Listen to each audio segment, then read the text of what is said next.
رسول اللہ صلی اللہ علیہ وسلم نے فرمایا، اسلام کی بنیاد 5 چیزوں پر قائم کی گئی ہے۔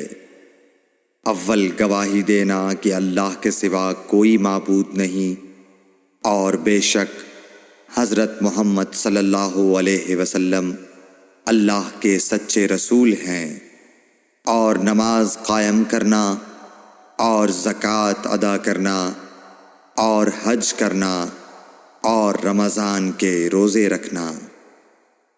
صحیح بخاری حدیث نمبر 8۔ نبی کریم صلی اللہ علیہ وآلہ وسلم نے فرمایا کہ ایمان کی 60 سے کچھ اوپر شاخیں ہیں، اور حیا شرم بھی ایمان کی ایک شاخ ہے۔ صحیح بخاری حدیث نمبر 9۔